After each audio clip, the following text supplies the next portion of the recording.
Is this you? Did that look familiar? What if I told you finishing songs?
Hey, good morning, my bag. We're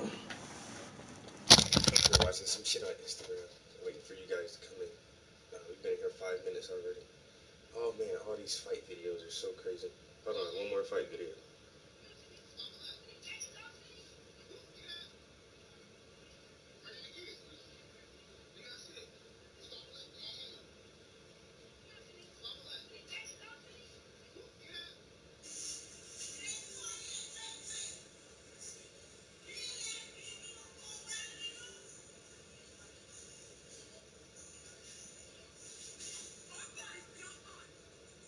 What the fuck is going on here?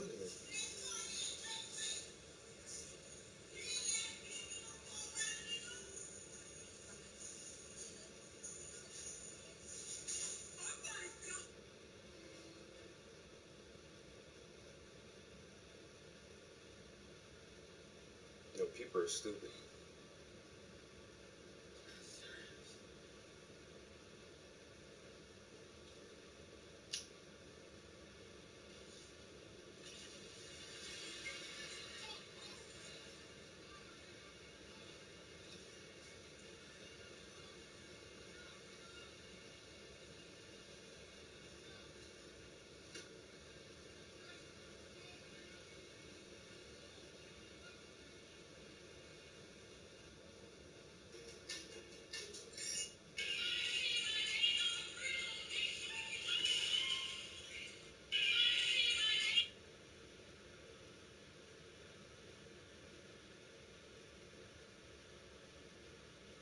Becoming afraid of my hatred for men. It started as a fun little, you know those TikToks where people are like, don't make jokes about having cakes because your brain doesn't know you're joking, and it actually develops them. I think I joked way too much about hating men, and now I am genuinely, in a sexist way, I, I hate them. Like in a way that a white man from Alabama hates black people. I Men, I walk past them and I want to kill them. They aren't even doing anything. I just see them and it fills me with rage.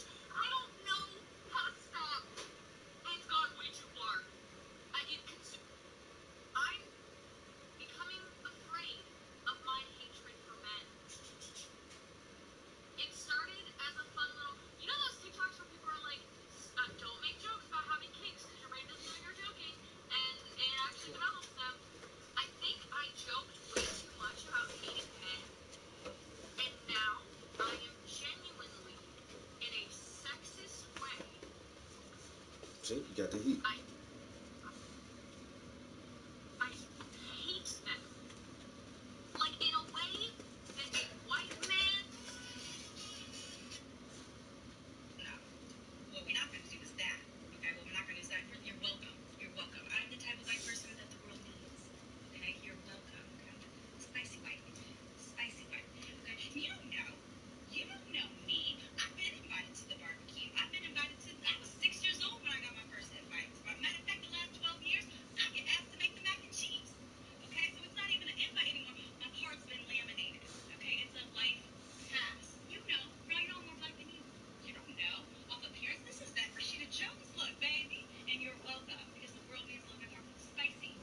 Spicy white like me. Don't worry, sis. We're going to forget that happened. Okay, well, you didn't mean it. You didn't mean it. We know. We know. You know the world don't need no more bland-ass, chicken breast-ass white people, okay? So you're going to let me be whoever I am. I'm going to let you be however you are. And we're going to kick it at the bar. No. What we're not going to do is that. Okay?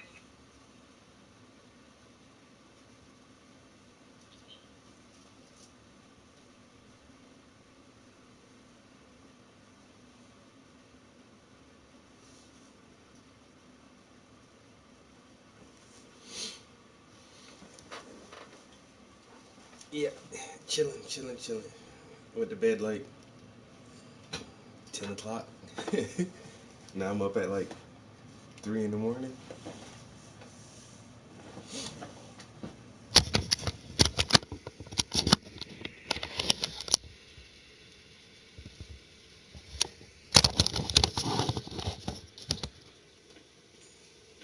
Me and the dog.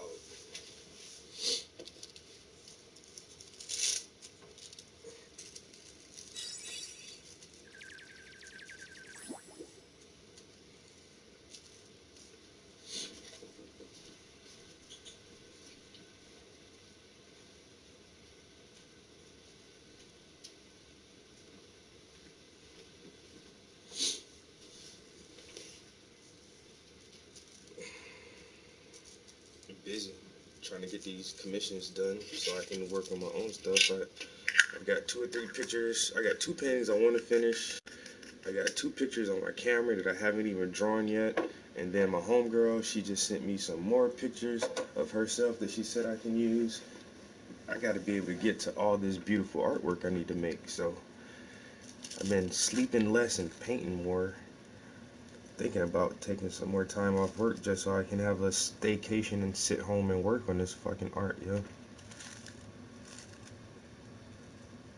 I think I still have a little bit less than a week of vacation time left, and I definitely have to use it before the end of the year. My sister's trying to get me to come down to Florida. I don't know if I'm gonna do that, honestly. I told her I would, but I said I might just stay my ass home and paint straight through the vacation.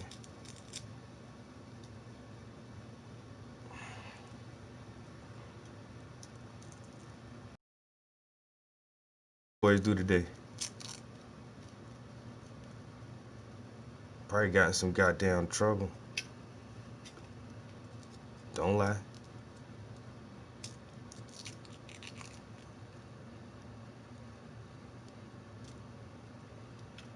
Yo, wait a minute. Why the fuck all y'all niggas up right now? What the fuck, man? I turned this shit on thinking, oh, I'll get some people from Germany and the UK, maybe a couple people from Japan or something at this hour. You know, the wee hours of the morning. I get people from a different country, a different time zone. No. Y'all same motherfuckers still in here. Why ain't y'all asleep? Bits, D1, Puff, I ain't gonna ask you no question. I know you don't sleep, Puff. But D1, man, you got a hard job, man. Don't you need rest? Are you at work now? This motherfucker is up playing video games like myself. What the hell on a Sunday morning? What in the hell? This motherfucker say I'm streaming Red Dead right now. Y'all some insomniac, zombie ass motherfuckers, man. Y'all know the Surgeon General recommends anywhere from 7 to 9 hours of sleep for a healthy adult. Y'all motherfuckers don't sleep 8 hours a day. I don't sleep 8 hours a day. I sleep like 4 hours a day. But that way I can utilize the other 20 hours to get shit done. It seems like y'all motherfuckers have figured out my secret. Sleep less, do more shit. These motherfuckers playing Red Dead Redemption. Son of a bitch. Before 4 o'clock in the morning. I don't know what to say about y'all, man. E want to drive, I still want to fly. That cause E scared as shit to get on the fucking plane. He done seen too many movies. Tell E to stop watching the movies and get that goddamn plane ticket, man. Ain't nobody trying to fly all the way drive all the way fuck up here from South Carolina. And you know that's a goddamn 10-hour ride, 11-hour ride, some crazy ass shit. Ain't nobody trying to drive for 10 hours. Who want to do that shit? Oh, E want to do that shit. Well, bruh, if y'all do drive, if that motherfucker want to drive that bad, tell him he driving the whole trip then, bro. You want to drive that bad, bro? You can drive all the way there. Tell him to drive all the way up here, bro.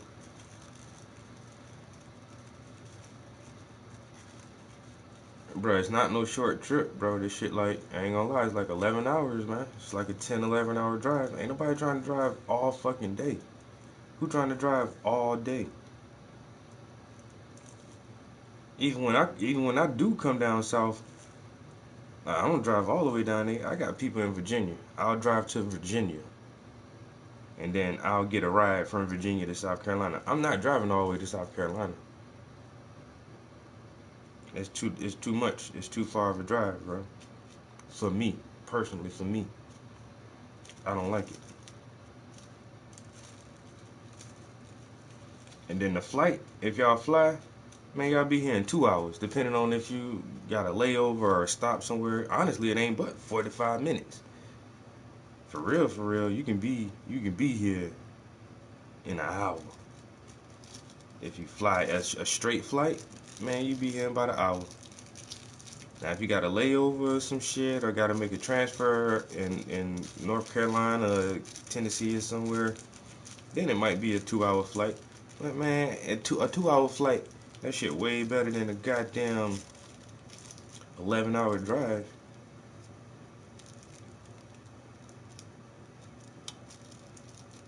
I'm not doubting that y'all coming.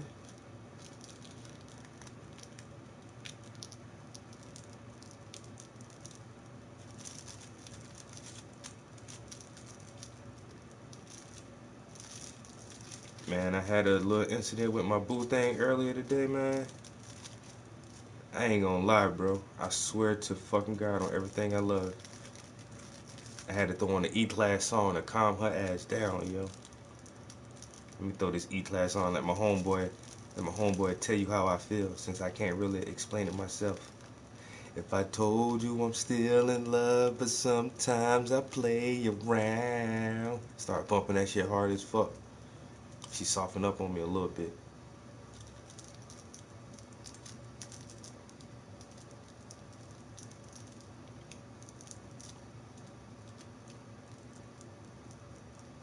Had to put that E-Class on her. I could have cursed her out and said, bitch, shut the fuck up, and grab her by the neck and throttle her and say, listen to what the fuck I'm trying to tell you. But niggas don't do it like that no more. I just sat back. I was like, you know what? You know what? You right. You right. But I'm gonna let you listen to this E-Class song anyway. Start bumping that shit. She couldn't even look at me. She looking out the window the whole time while we driving. Yeah, don't look at me, because you're gonna get emotional. Listening to that E-Class. Motherfucker, do it for you every time.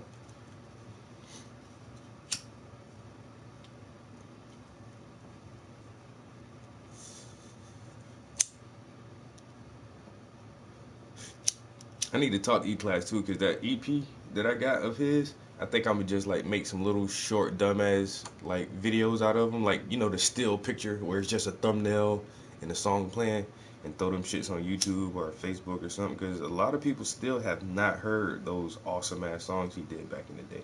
I think everybody needs to hear that shit.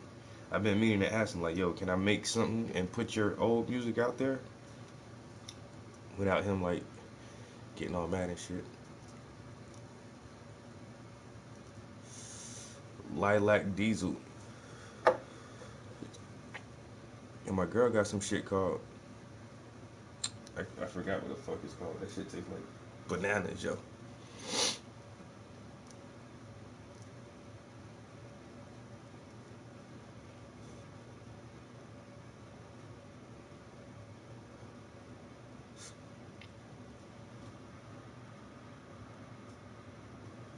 Yo, D1, what's your YouTube channel?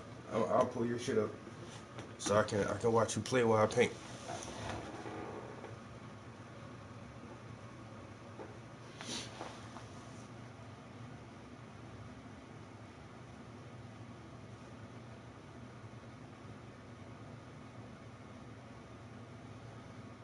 Oh, wait a minute. You on Twitch? You on Twitch or YouTube?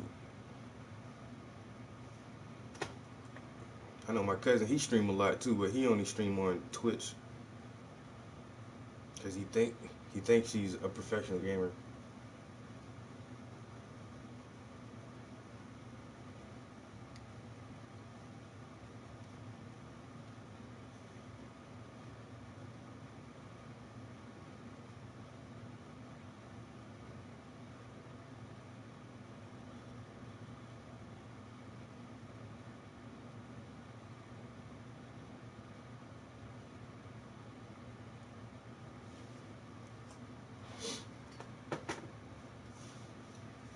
What you streaming on, bro? Twitch or YouTube?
Yo, D1, boy, don't make me text you.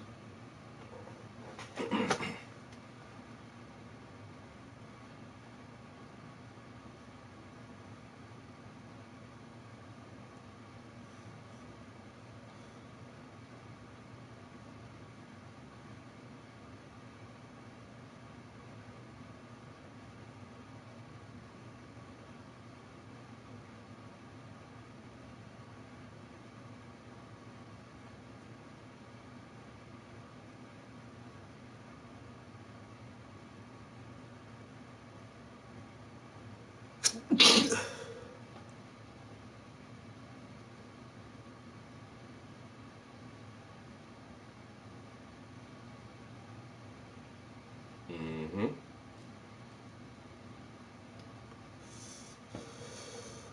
Firefox, what up?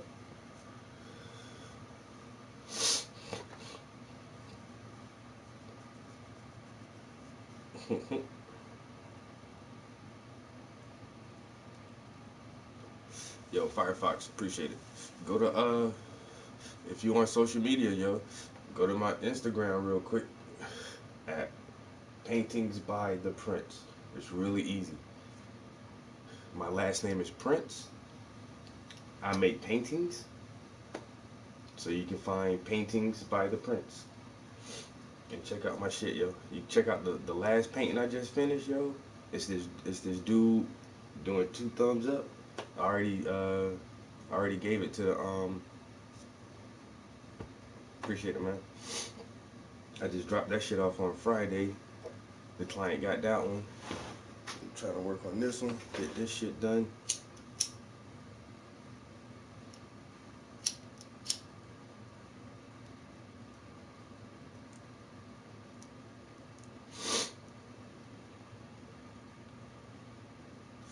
I'm about to paint for a little while. Probably for like an hour or so. It's early in the morning. Like I said, I just woke up. Nothing to do. It's early in the morning. I'm up. Might as well paint for a little while. Come in here and chill with you guys. The night owls, the creepers, the motherfucking non-sleepers. People like us already know, man, time is precious. Time is valuable. Utilize your time wisely. Utilize your time wisely.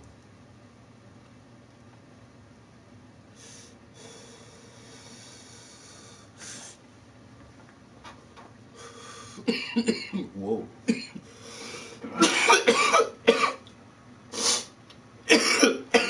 Shit.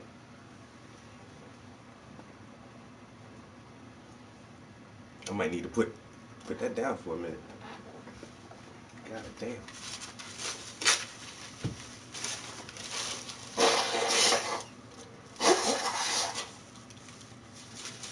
Shit.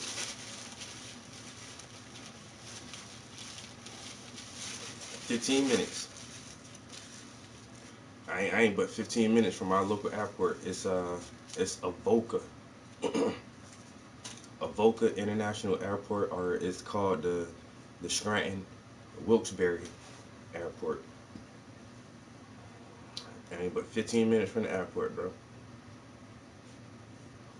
Y'all can call me as soon as you land and get off the plane. Call me. Be like, we at the airport.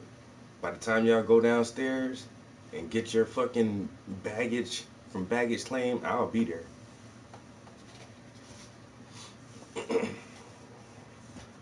I say that shit ain't far at all. Right? It's right. It's literally right off the highway. I hop on the highway, boom, blow it straight down the highway, get off the highway, right at the airport.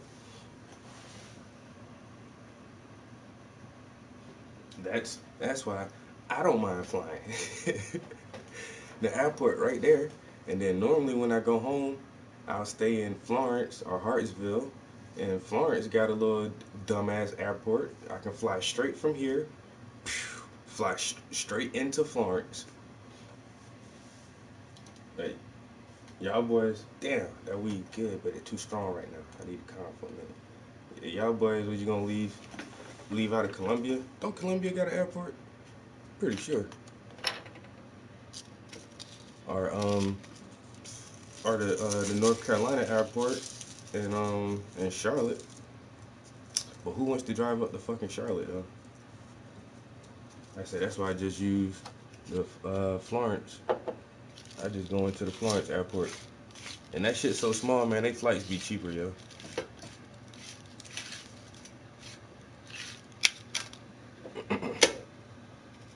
I said for me, I think the last time I flew to South Carolina with a round trip ticket, that shit was like less than $300, yo. Less than $300.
Hmm.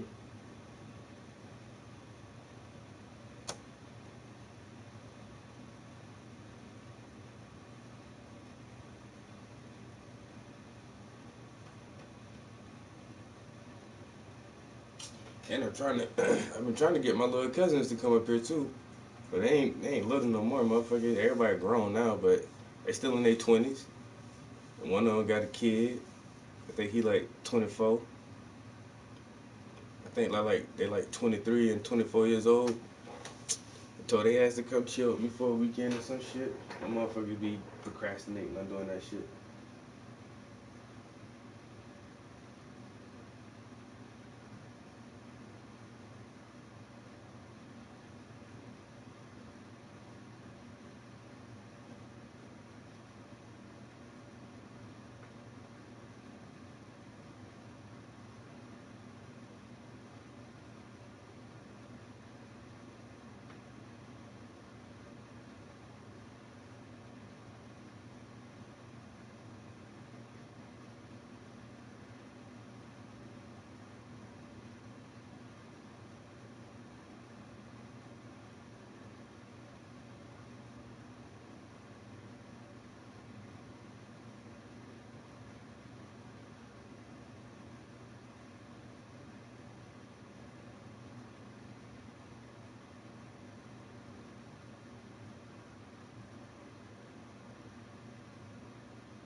This channel has now reached over 100,000 subscribers, which is an absolutely incredible achievement, and we're also thankful for the unbelievable support we've had here.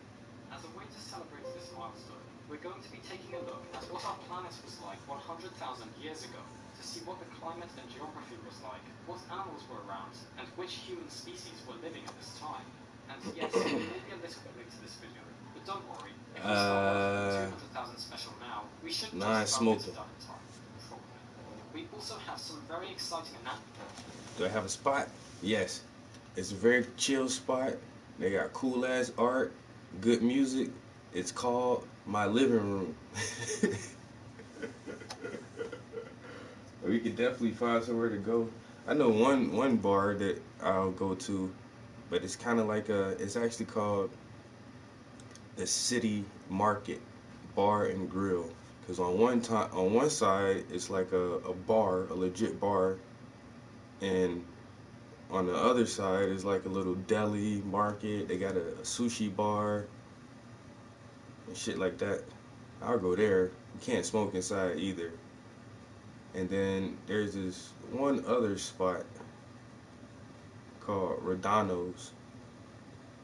It's kind of chill, but I don't know, bro. You already know how I be in the house most of the time, bro. If it ain't like some art event, they got some wine or some shit like that, I go to the store and get a bottle and bring my ass home. That way I can drink as much as I want without worrying about driving. And I don't even drink that much. But still, I got a ticket the other day too, yo. I had to pay that shit yesterday. That was all my fucking spending. Well, yeah, basically my spending money for the weekend. Like $150 fucking ticket. That's $150 I could have went out to dinner with, or went to see a movie, or got a pair of shoes, or just saved that shit. But no, had to pay a fucking speeding ticket. Like fuck.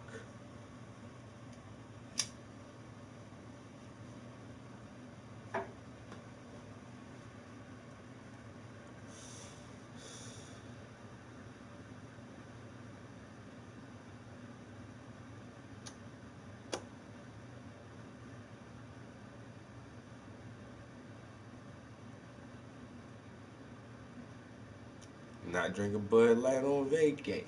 I want the top shelf shit.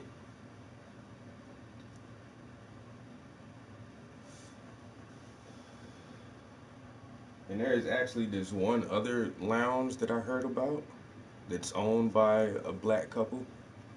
And I've never been there. That's the only thing I haven't been in yet. But I've heard like two different people tell me it's a chill ass spot. It's like an adult spot. No young bucks and none of that shit. And they got good music and all the good drinks. And they sell food too.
This your boy D1 playing some Red Dead Redemption.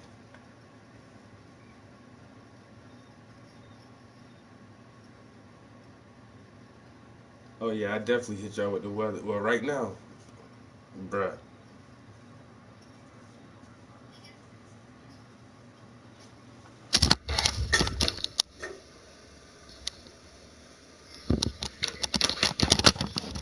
it's already, yo, the temperature is not playing, bro. That shit be dropping quick at night already.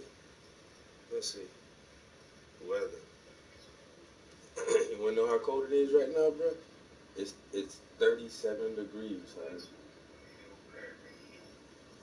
37 degrees already.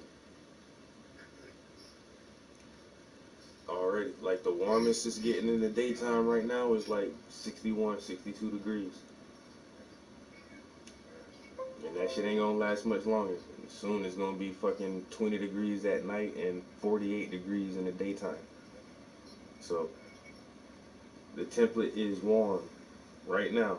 You need either some sweatpants, some jeans, long sleeve shirts, hoodies, sweaters. I wore a sweater today when I went out. Well, yesterday when I went out, I had a sweater on. Yeah, yeah, bruh. Even the sun was out and shining real nice and bright. But when the wind was blowing, it was still kind of chilly, bro. So that's it for the rest of the year. Like all the shorts and short sleeves, that shit done. It ain't time for real big jackets and like you know long johns and all that shit yet. But it is time for like sweaters and hoodies, turtleneck or something, nigga.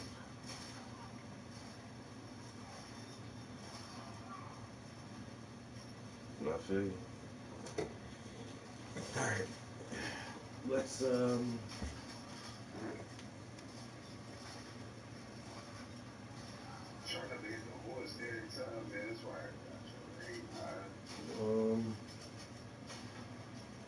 let's work on his shirt a little bit, I guess.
Everybody trying to play no shit like that. That type shit.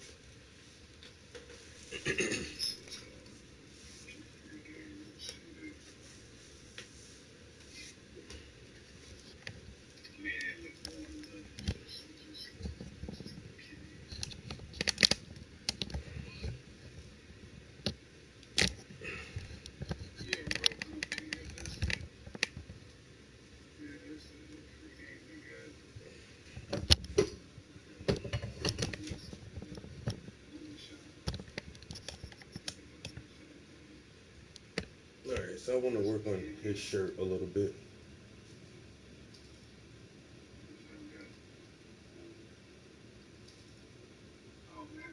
You already know, bro. Everybody get the same 24 hours in a day. You know what I'm saying? You utilize your 24 hours wisely.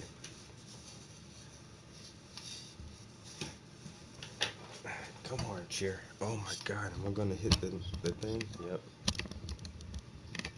Everybody heard that? We all got the same 24 hours in a day, yo. Well, how he do so much and how he accomplish so much and how they do all of that. It's called using your time wisely. I don't know what else to tell you. Utilize your time wisely.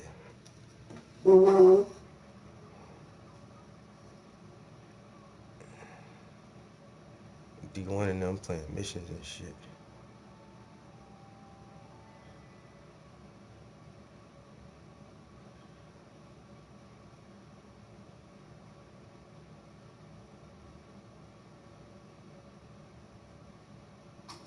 Biden tried to cut Social Security and Medicare for decades. Okay. Who gives a fuck, yo?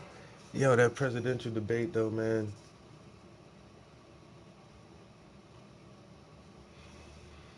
That shit is still so funny to me, yo. Video, so make sure to stick around for that. So then, let's begin. The Earth 100,000 years ago. In the first section of this video, we're going to look at a few of the non-human animals that were around or just dying off about 100,000 years ago. For this part, I've selected an example of the most interesting megafauna from every continent except Antarctica, to give a wide overview of what the world's inhabitants look like. But of course, there were many more fascinating animals along. Every megafauna except from Antarctica. Why? Why did you skip Antarctica? Is there something wrong with Antarctica? What was living in Antarctica 100,000 years ago? That's just weird that you just come right out and say, I'm going to give an example of every megafauna from every continent except Antarctica. Why? And then you don't give an explanation why you're not going to discuss the animals that lived in Antarctica 100,000 years ago. I'm not understanding that, bro. Already, like, is my skepticism too much, though? Like, and sometimes I question why I question the question so much.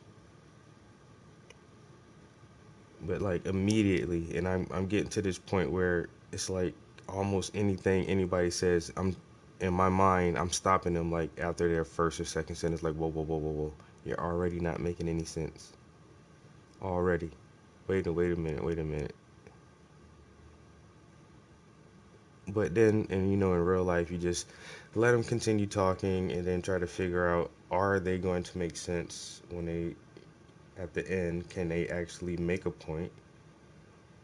And I see this more and more, like, with, I don't know, I've been on, like, Facebook forever now, and now, like, I'm getting into these different types of circles, and more people make comments on my post and actually tag me in stuff for like debatable moments. And I've noticed that some people will be on my page and won't ever comment on certain shit. Never make comments. And then out the blue, because I post about almost any and everything. And then out the blue, like, if I post something that a particular person feels like, well, I know about that, then they'll try to chime in. And I don't know, for some reason, people feel like they have to lecture me. Like, and I don't know, like, I understand the attempt to spread information because that's what I try to do. But it's these people who feel like, oh, you have no idea what you're talking about, da-da-da-da-da. It's like, bro. And then they start making these weird-ass accusations like, you haven't even looked into this or looked into that. And it's like, you don't fucking know what I've looked into.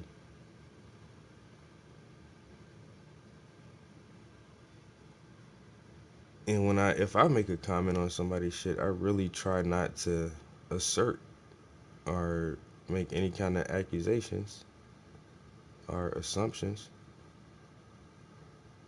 And what I say is, well, I've done this much research and I've read this and I've looked into this and I've listened to lectures and debates on this topic, and what I get from it is how I formulate my opinion.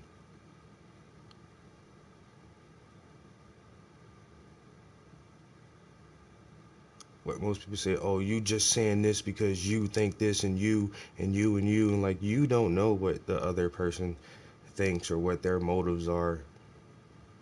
on what their actual beliefs are if you're not asking. You're just trying to tell somebody some shit.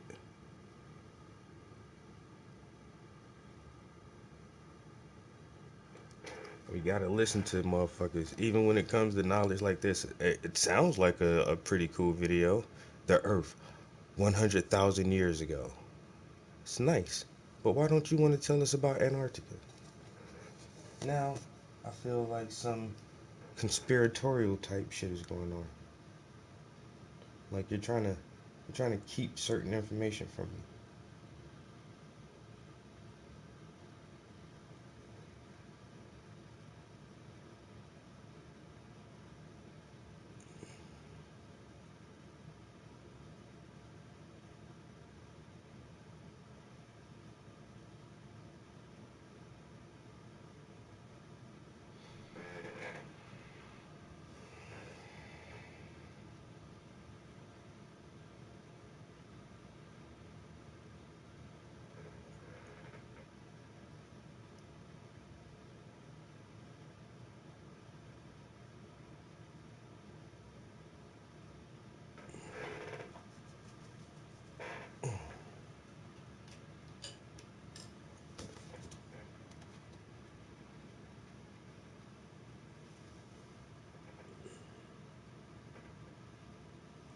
People at work get mad because you ask the hard questions. You got to ask the hard questions. And then sometimes you got to question why people are asking you a question. Where are you from? Now, in my mind, I'm thinking like, why do you even want to know that? Why is that your question? How are you going to perceive me or judge me as an individual based on my answer to the question you just asked me? In the first section of this video, we're going to look at a few of the non-human animals that were around or just dying off about 100,000 years ago. For this part, I've selected an example of the most interesting megafauna from every continent except Antarctica, to give a wide overview of what the world's inhabitants looked like. But of course there were many more fascinating animals alive at this point that we just don't have the time to cover here, so apologies if I've left out a particular species you wanted to see. Anyway, here are the animals of 100,000 years ago. For no particular reason, let's start in Asia. 100,000 years ago was a very significant time in this part of the world, due to this being the date of extinction for one of the most fascinating and mysterious primates that ever lived, Gigantopithecus. This giant ape genus was actually a relative of today's living orangutan species, being positioned within the same subfamily, Ponginae, and living from around 9 million years ago through to about 100,000 years ago, when they all suddenly disappeared. The fossil remains that are currently known of this organism are very incomplete, being composed of just teeth and a few jawbones, meaning accurate reconstructions of what this animal looked like are incredibly difficult to produce. Still, a pretty remarkable amount of information can actually be determined from what little remains of these creatures.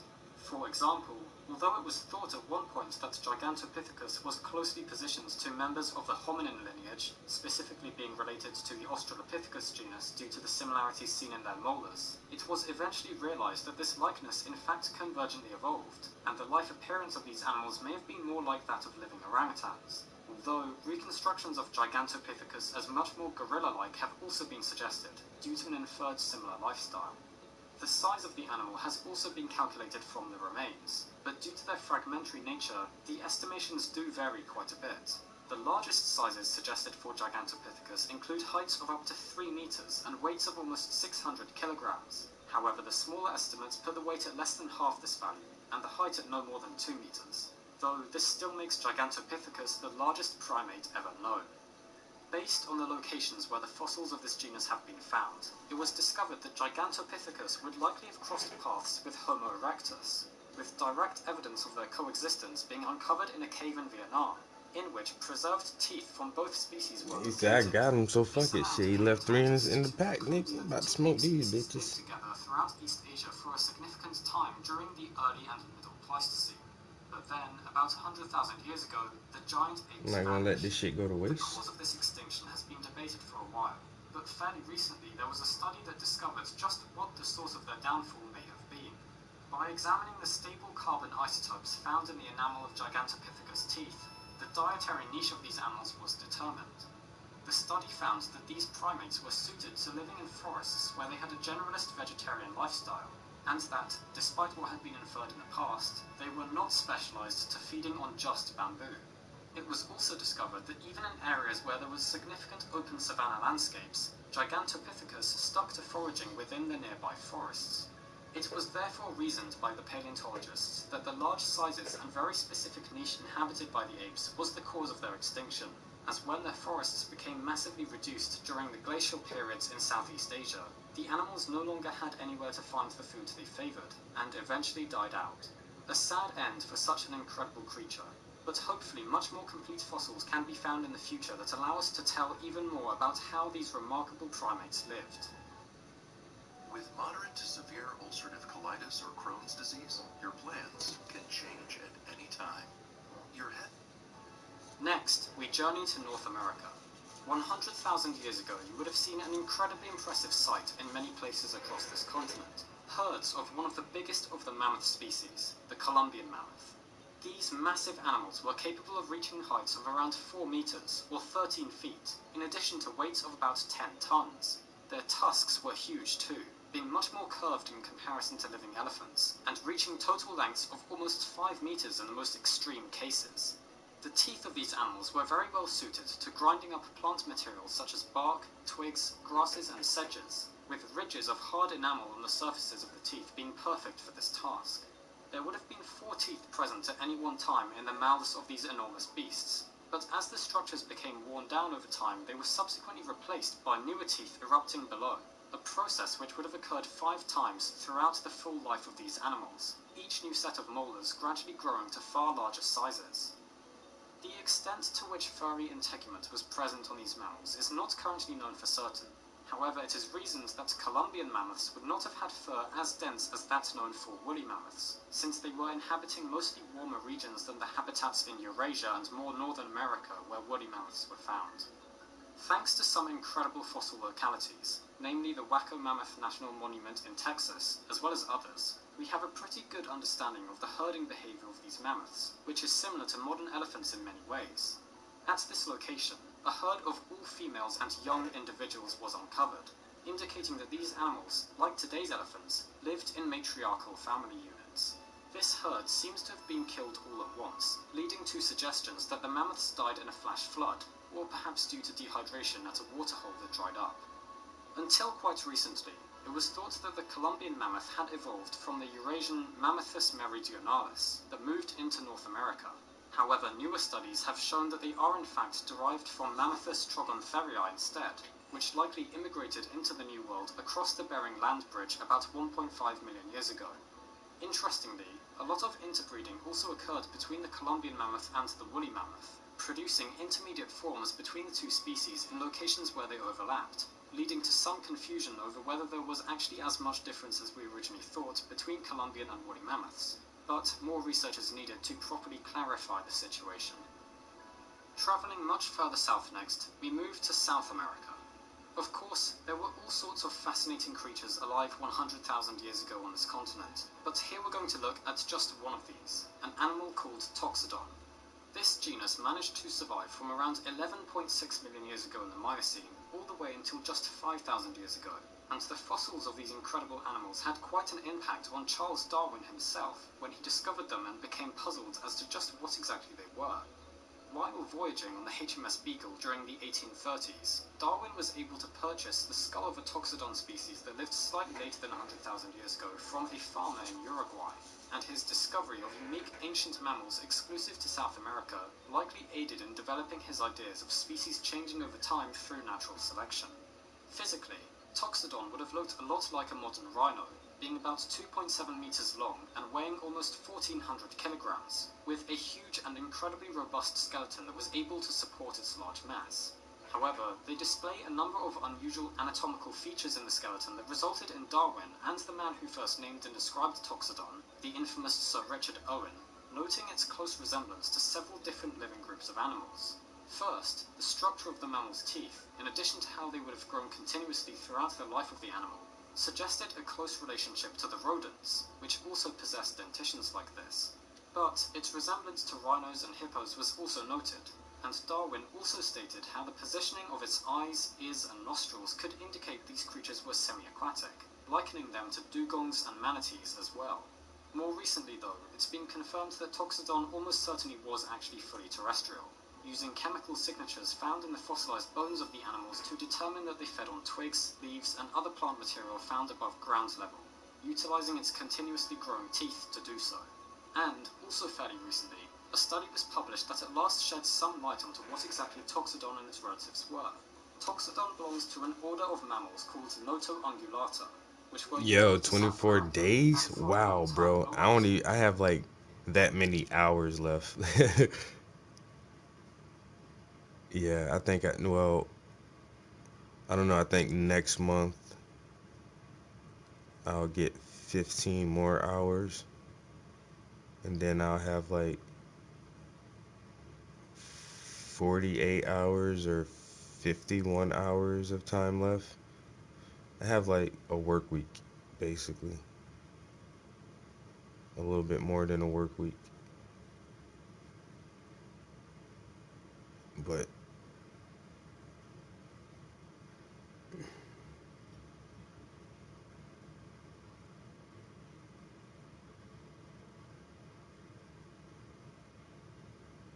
I don't have nowhere to go, really. Like I said, my sister's trying to get me to come down to Florida for Thanksgiving, but man, I don't know if I'm gonna do that shit.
Good crowd. Yeah. Good crowd. Very good. Very positive. Very positive.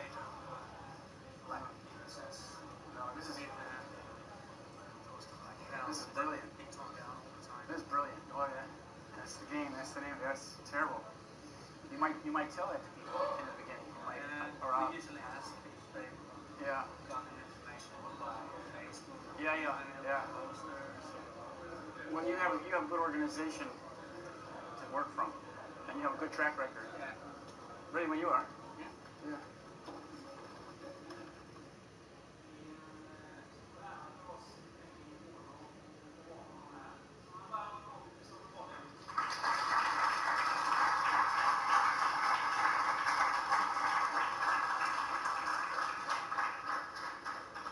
Thank you. Can you all hear me all right? Sound is working. Thank you for coming. It's a nice crowd. It's a great pleasure to be here in Göteborg. I live in Jönköping, Husqvarna, and I have been an independent journalist for 12 years. Since Wait a minute, these 2000. dudes aren't American? Wait a What I want minute. to start by doing is He lives where? And where are they at? Yeah, because I heard that the guy, he was just speaking a different language. Where are these dudes at? thank you. Can you all hear me all right? Sound is working. Thank you for coming. It's a nice crowd. It's a great pleasure to be here in Göteborg. Göteborg. I live in Jönköping, Husqvarna. Jönköping, Vitsvana. I have been an independent journalist for 12 years, since June of 2000. What I wanted to start by doing is do a little introduction about what this event is going to be. I'm going to talk for about an hour. Yo, these dudes are in fucking Sweden. They're in Sweden. I've never seen this shit before, yo. This shit says we have been deceived about what happened on 9/11. Okay, I know that. I know that we have been deceived about what happened on 9/11. I've never heard a Swedish person say this shit. Why? Why? Why are you so concerned about what happened in America? I mean, well, in fact, it was a global, it was a world-changing event. 9/11 changed the world. It changed the policing of the world. It changed international relationships. Um, it sparked a really enormous war, or a proxy war, where several countries got involved. And yeah, so 9/11 did in fact change the world. So I could imagine it being like a world topic. But then to have some Swedish guy, do some in-depth, independent research and journalism, and then he's trying to explain this to Swedish people about how the entire world was lied to about the events that actually happened in New York and the United States of America. So this should be a pretty interesting lecture right here in Göteborg, Sweden.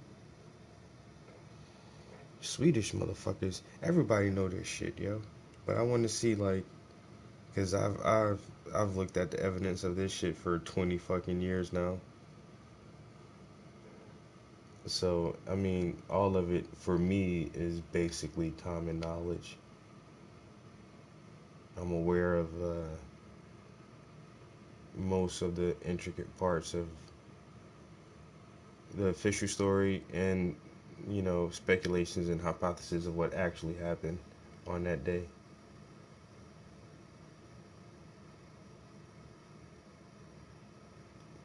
So let's see what this Swedish motherfucker has to say about 9/11. Should be interesting. There will be plenty of time at the end for questions, because in a group like this, questions are one of the most important things. And a little note is that everything that I'm going to talk about today, I'm going to present factual evidence. I will refrain from any speculation or any sort of idle talk. Everything that I show you will be factual information which you could verify for yourself. Because 9/11 is simply too important of an event, too important of a thing, subject to speculation. So the event is, have we been deceived about what happened on September 11th? This is a very, very important question, which is why I'm talking about it nearly 13 years later. Because September 11th was an event that changed our world. See? Whether you're an American or a Swede, a Norwegian, an Israeli, a Palestinian, an Iraqi, anywhere in the world has been fundamentally changed by this event. Mm-hmm. It was used to usher in, obviously, the war on terrorism, Mm-hmm.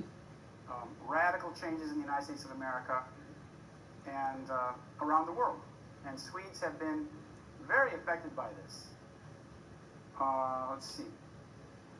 But I want to start by asking just a very brief straw poll, because I want to get some idea of what you think. Now, don't be afraid. You don't have to raise your hand, or it's completely voluntary. But is there anybody here who, at this point, believes the government version, what the U.S. government has told us about 9/11, that basically it was a terrorist operation done 19 by hijackers. Osama bin Laden, Yeah. and 19 of his comrades who hijacked the planes and then committed this crime? Does anybody here believe that to be the case, pretty much, at all? You do. You kind of believe that's the case, okay? How many of you would be in the group that would call themselves skeptical? You kind of doubt. You have questions about it, but you're not quite sure. Anybody here just kind of like in that skeptical camp? Okay, a couple, good.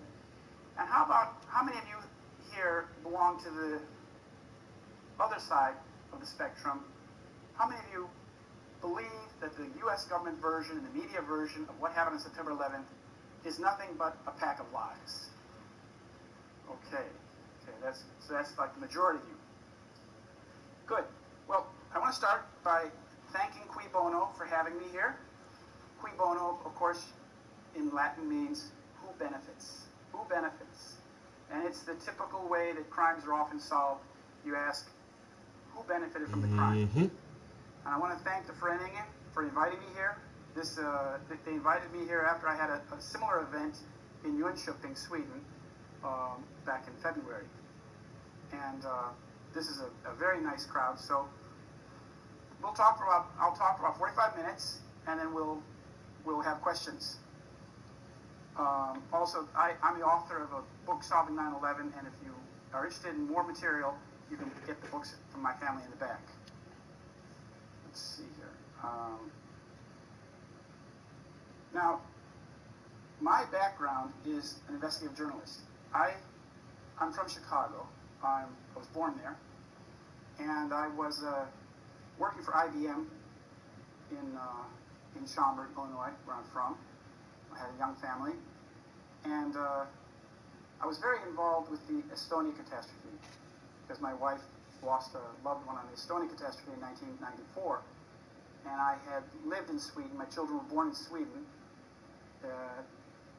I have some family connection to Sweden. My mother's father came from Rättvik, and I always saw Sweden as being a country that worked very well.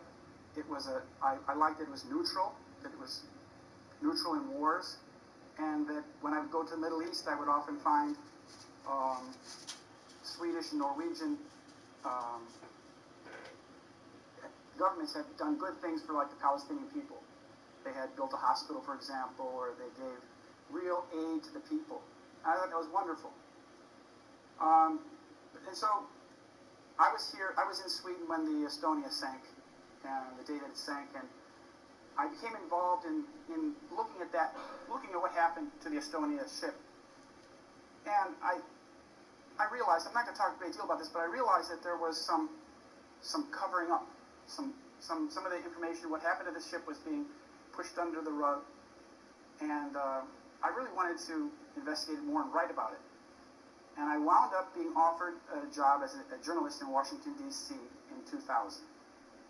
And I got involved I was an investigative journalist. That was my job.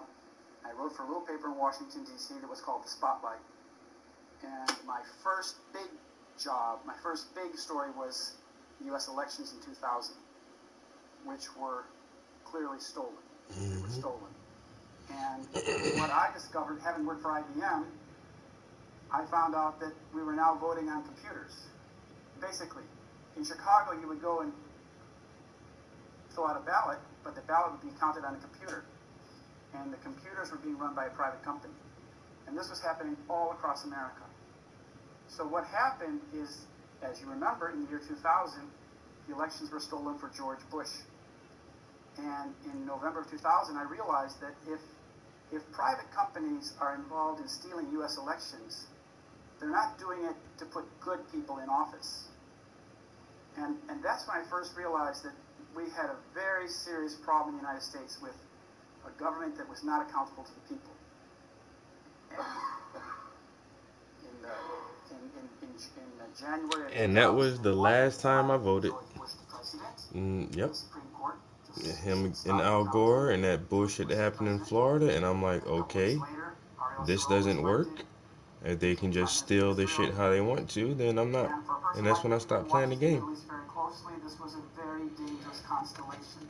This meant that they could And find then everybody's like, oh, you must vote, you must vote. And like I say, ever since then, that whole shit, bro, I was like, word? Really?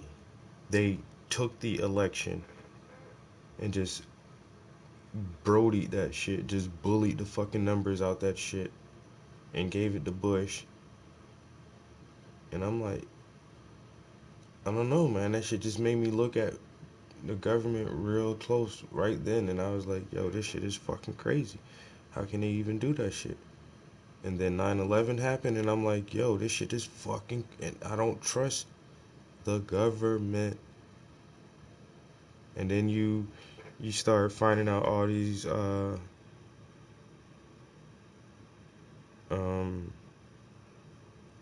motherfuckers putting in these freedom of information petitions and finding out all this old conspiratorial shit that our government has done, and all these old projects and shit where they do test on motherfuckers without telling people. Like, yo, fuck that shit. The government is fucking crazy, and they gonna lie to you. That's how they do that shit, man. Our government is not transparent at all.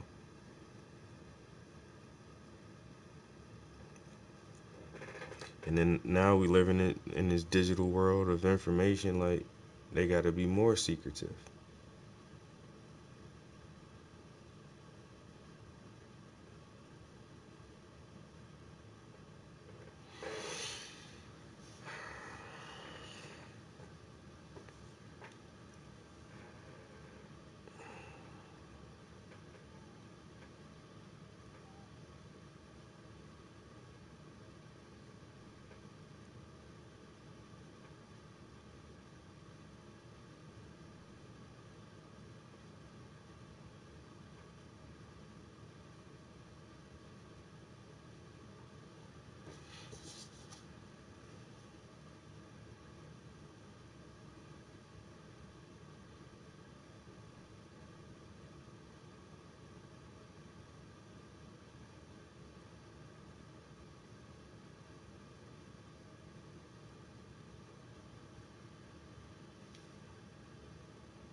Party was in power in Israel, and we had our American Liquid Party, if you will, in power in the United States.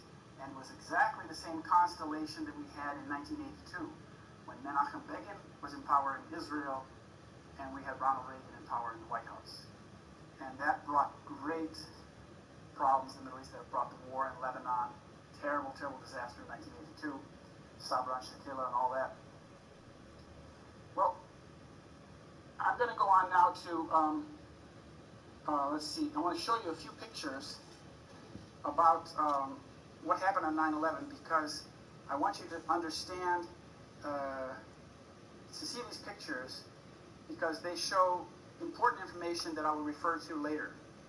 So we'll start with this one. This is a photograph in 2007 in Santa Monica, California, and this is to show you just a little idea of the amount of public opinion that is on your side, on our side. These people in California, this is a well-to-do community, you even have a U.S. Marine in there. They say expose the 9/11 cover-up, demand a new investigation, neocon jobs, Iraq 9/11. Where they say demand a new investigation, I have to say one thing. This is a very important aspect of 9/11. There has been no investigation. People don't realize that. People think that, like the 9/11 Commission, like the book that this lady's holding, they think that was some sort of investigation. That was not an investigation. That was a political appointed committee that dealt with very specific issues and came out with a crafted document that they had decided they would produce in the way it was produced. It was written by Philip Zelikow. They had a preordained conclusion, and they made the myth. They're actually like the authors of the myth of what happened on 9/11. But that was not an investigation. Then there were the building reports. There was the building reports of what happened at the Twin Towers. They only did an investigation, an engineering investigation of what the buildings, how the buildings performed up until the point of collapse. And then there was another subsequent investigation, engineering investigation only, of what happened to Building 7 and the Pentagon. But none of these were criminal investigations. When 9/11 happened, 3,000 people were killed. In New York City alone, when the Twin Towers came down, 2,700 people were in those buildings. They all died, of course. So this is a scene of mass murder. And in a scene of mass murder, usually the investigation begins with the evidence. And the evidence from the World Trade Center was composed of basically two physical items. They had the steel and they had the dust. That's all that was left at the World Trade Center.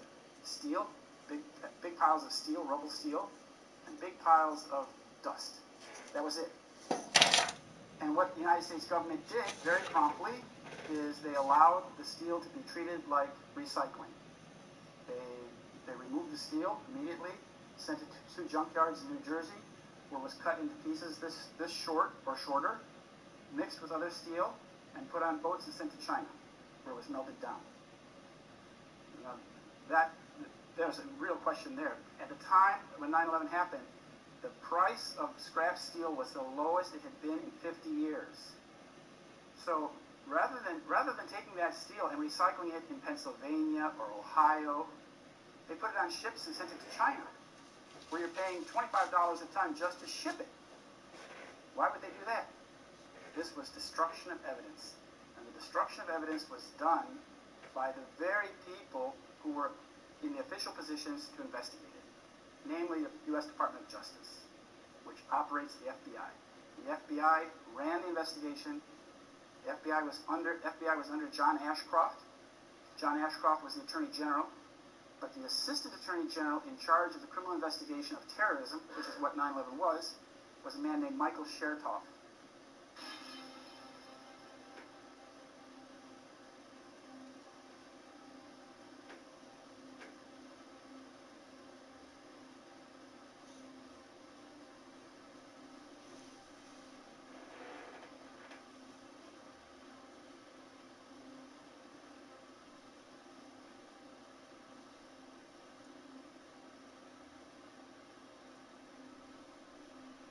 Who's an Israeli American, as it is. And he is the one who allowed the officials in New York City to take the steel, destroy it, and get rid of it. So let's just look at these. I want to show this. This shows you that there's a lot of people out there. We're a small group here, but for every one of us, there's hundreds of people in our countries who are demanding the truth. They understand that this is a very, very important subject. These are the two books that I wrote. Deception that changed, not solving 9/11, the deception that changed the world, is my thesis, basically, which is the concise explanation of my whole working thesis that I developed over a period of 10 years. And the original articles is the articles that I wrote, because I was a working journalist, and I began writing. We happened to be in New York City on 9/11, passing through New York City, and it was just up my alley. I began writing about it right away, and wrote a lot in 2001, 2002, etc., etc. Year after year, I continued my investigation. Some years I wrote less, some years I wrote more, and then things really started heating up in 2005. We'll get back to that, what happened in 2005, 2006, a little bit later.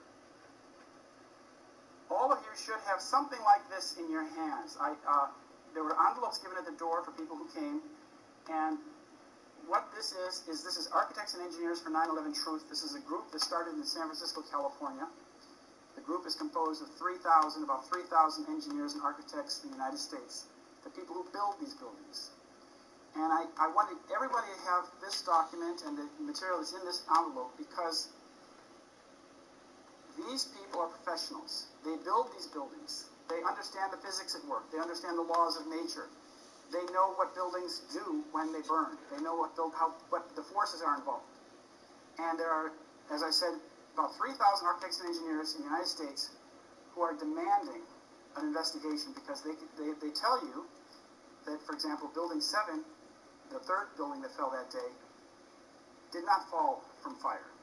Actually, none of the buildings fell from fire. These towers, the three towers that collapsed, that's why they have three streams of light here. 1 and 2 and 7. But 7 is the building that fell at 5 o'clock in the afternoon. It was 47 stories tall, and it was about a block away from the North Tower. It had fires in it. It had burned. But at 5:20 in the afternoon, people came out of the building and they said, "Get back, everybody, get back, it's going to come down, get back." And sure enough, it came down. The owner of the building was Larry Silverstein.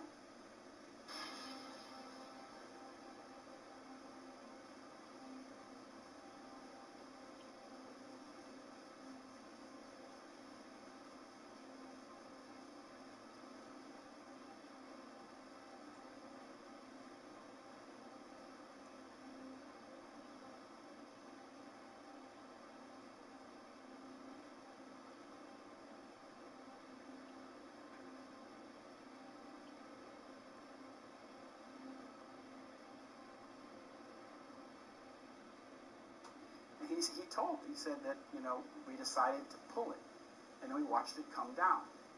The expression pull it is an expression that's used in demolition. When you go pull a building, you pull it down. You put charges in it, you knock out the core columns, and the building falls. And as we know with buildings towers 1, 2, and 7, they all fell at free fall speed. The two giant towers fell in less than 11 seconds. And that's a 415-meter building falling down. That means that there was nothing stopping it. That means that the cold structure below the impact zone provided no resistance. I'm really glad to be speaking in a place where Niels Hart has already spoken here, and Niels Hart has talked about in greater detail about what they found. But clearly, as the architects and engineers material will tell you, the official version of what happened to towers 1, 2, and 7 is simply not believable. It's not possible. So, what did happen? This is impact the South Tower. This is a few milliseconds after the plane struck the South Tower. This is the second building that's struck. I just want you to notice a couple things here. You see that there's explosions going off, and pieces of the building are being thrown out. This first part here, where you see this white cloud, that's the entry. That's where the plane went in. And you see that there is a very white cloud coming out with a very light orange flame. You see that very light orange flame? That's important to note because that is not kerosene. When kerosene burns jet fuel, it burns a darker orange, more like you see over there to the far end. What we see with the black smoke coming out here on this side and the dark flame, the dark yellow orange flame, that's kerosene. The question is, what's exploding in the entry wound? What is it? The plane has just gone into the building at about 450, 500 miles an hour, they say, and we're seeing a huge blast coming out of the entry wound. And this, I would submit, is the white smoke is very indicative of thermite. Just as you understand, when thermite detonates, thermite is an incendiary. It's made out of aluminum and iron oxide. When it detonates, any version of that detonates, you're going to get white smoke, which is aluminum oxide, incredible heat release, and molten iron. Those are the byproducts. And we certainly got a lot of molten iron, but we'll get to that later. But this white smoke is very suspicious, and when they use these kinds of things in Hollywood, when they make a movie, they use thermite, variations of thermite, as incendiaries to create the spectacle. When you see those Hollywood movies, that's often thermite bombs going off. And they add, for example, barium. A little bit of barium will give you an nice orange flame like that. So they can add different things to the mixture to get different results. Here's the North Tower. It's a very interesting photograph because the plane has just gone into this side that we see here. And look at what we see coming out the back of the building here on this side. It looks like a cotton bale. It looks like a big bale of cotton. Pure white smoke. There's no explanation for that. If that's the plane's fuel burning, there's no explanation for what's causing that large white cloud there. And there's a very important detail. Both planes flew into computer rooms, secure computer rooms. Say, for example, if this room we're in right now is a computer room full of gigantic servers, full of computer stuff, locked all the time. Only certain people get in there. But both planes went into computer rooms. Now, this is, I think, very interesting because if these planes were being remotely guided, if they were like missiles, the computer would be telling the plane, come here, come here, come here, and the plane would be saying, I'm coming, I'm coming, I'm coming. And it's like a guided missile. That's possible. That's certainly possible.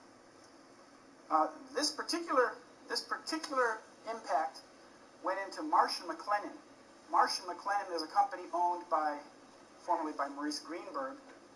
And it's interesting that the man who was working for this company was, of course, very much involved. Maurice Greenberg was very much involved in the bailout, the AIG bailout that came in 2008, 2009. But one of the people from Marsh & McLennan became the American envoy to Iraq. His name was Louis Bremer, Jerry Louis Bremer. He was, if you remember, when the Americans took over Iraq, they sent over a civilian man to run the country. We call him like a proconsul. He came from this company, this very company. And another thing is that this company, Marsh & McLennan, and they had another company that was responsible for security at the World Trade Center. Since 1993, when they had the first bombing in the World Trade Center, Kroll and Associates, which is associated with this company, they had security. They ran security at the World Trade Center. I put this photograph in here because this shows you the difference. This is the South Tower. The plane has come like this, entered from this side, gone out this side. Just to show you the difference in the smoke and the flames. The dark stuff, the sooty smoke, that's the jet fuel burning. Most of the jet fuel burned on impact like this. And this explosion here coming out, I would submit that that's thermite. And that both computer rooms had pre-placed thermite in them. So that when the plane hit, you got this big spectacular explosion. And you understand, if this is thermite burning, extremely hot temperatures. So that anything that goes into that ball of fire will be basically destroyed. There will be no evidence. Everything will be melted because the temperatures that are achieved in such huge thermite explosions burn everything up. There's nothing left. And we saw there was very little left of the airplanes. Now, as we see 45 minutes later, an hour later, the tower's pulverized. What we all saw, anybody who looks at these images saw, was that the towers began to demolish from the top down. There were people there who felt explosions at the basement, in the basements, eyewitnesses. When the planes hit, experienced explosions in the basement. As William Rodriguez, who was a janitor in the World Trade Center, said, there was explosions in the basement before the plane hit. So there were bombs going off. And the BBC had Stephen Evans there. Stephen Evans was there, their journalist. He was at the World Trade Center. On September 11th, when he was on BBC World News, he was an eyewitness, and he talked about the series of explosions that he felt and saw at the World Trade Center before the buildings collapsed. He turned on his mic, and he said, well, tell us, what did you see? And he turned his mic back up again, and he went on again about this series of explosions that he saw. He said, we have no idea the human damage, the human cost of these explosions. He never talked about that subject again. Only the first day he talked about it, and obviously the people in London at BBC said, please don't talk about explosions anymore. And this is what we saw all across the media. People who were were there talked about explosions. Eyewitnesses talked about explosions.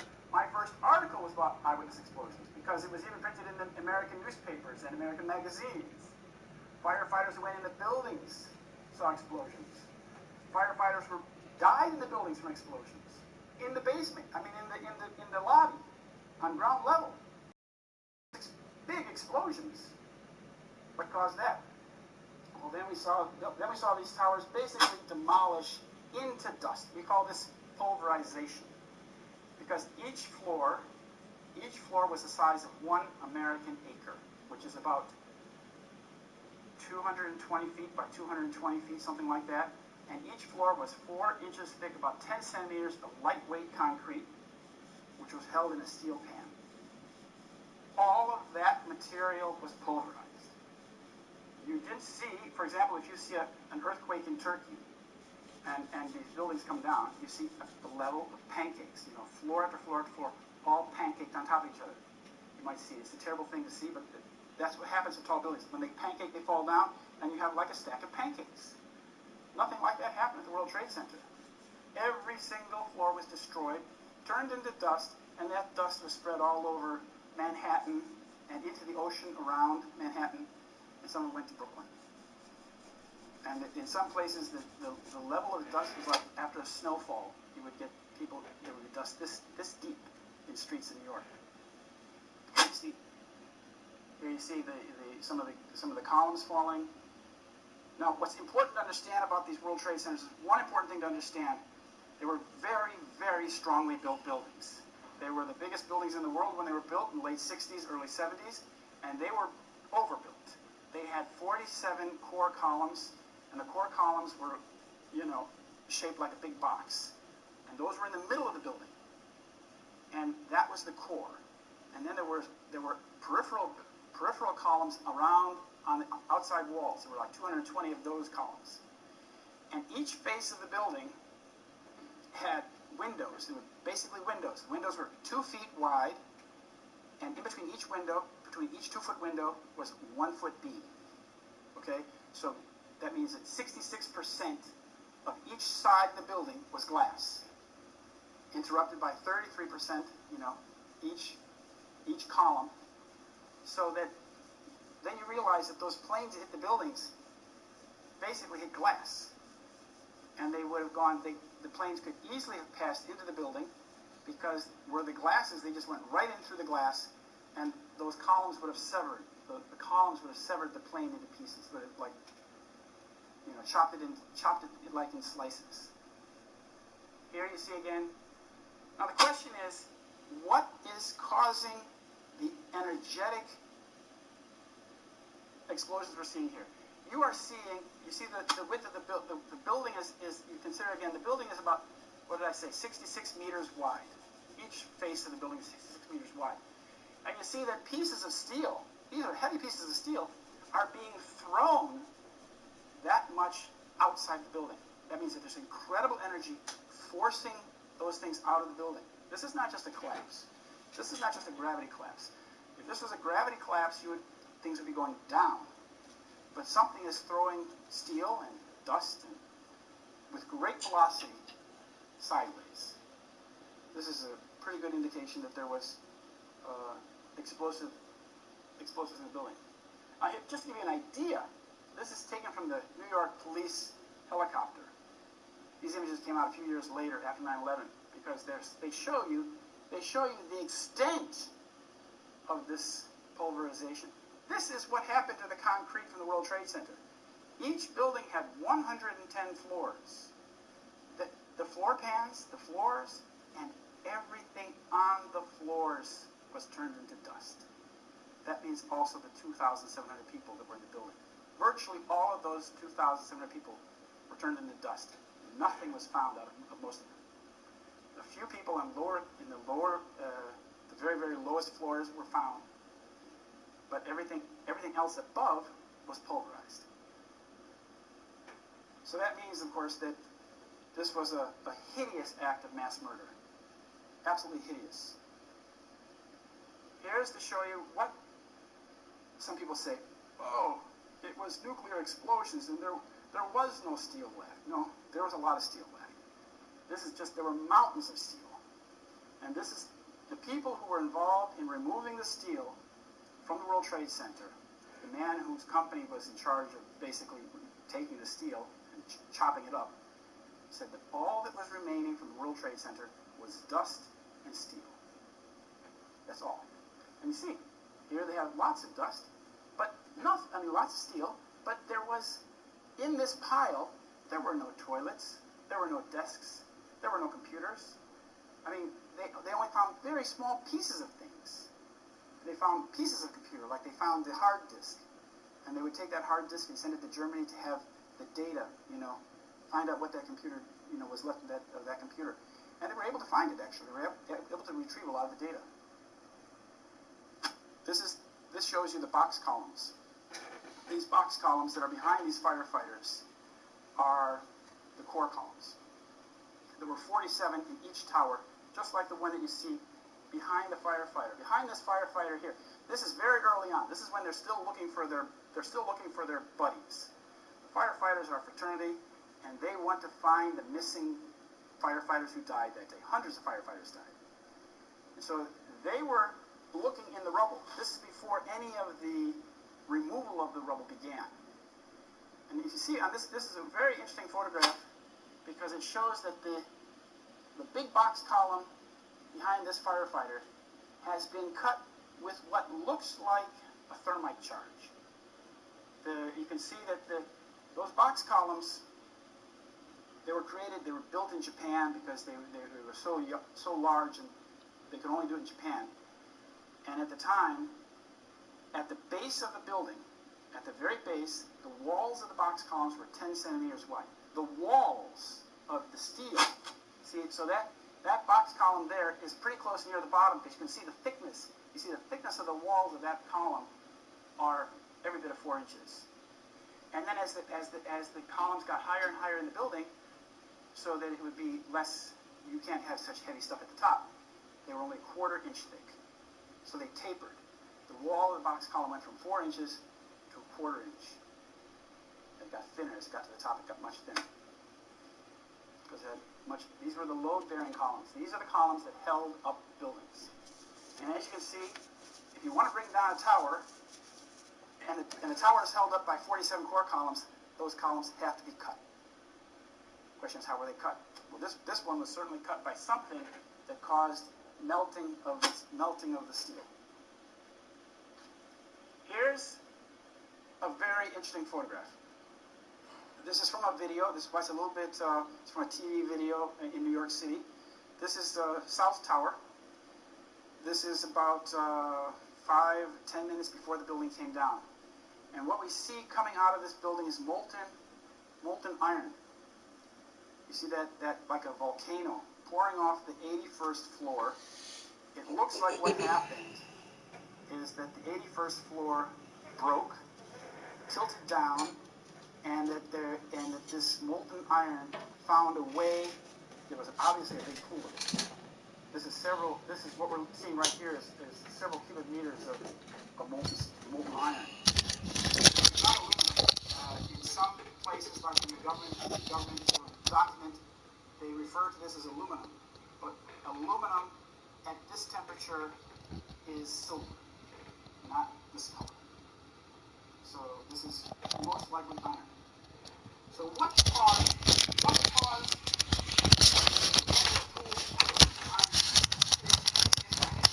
Basically, when the plane came out this side. The plane came out this, and you see some items, some objects in the plane, or what hit the building, come out very fast off the side of the building. If you ever look at the video of this, you will see South Tower's hit.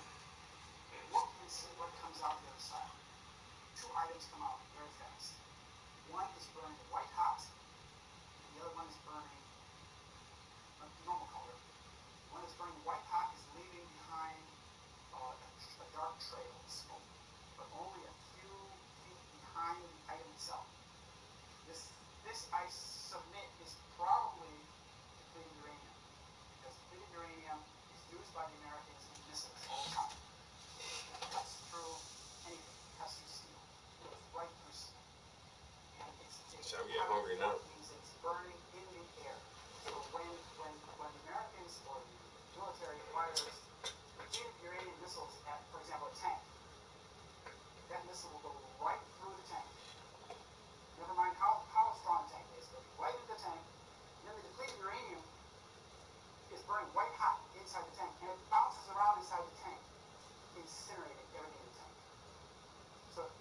in that tank is just turned into charcoal. There will be nothing left in the tank. And this is what America has been using in Yugoslavia, in Iraq. A lot of Shit coming times out they good though. actually hit their own people. And these tanks, these items, these vehicles are then very, very toxic. So what the United States has been doing, Raytheon Company, they take these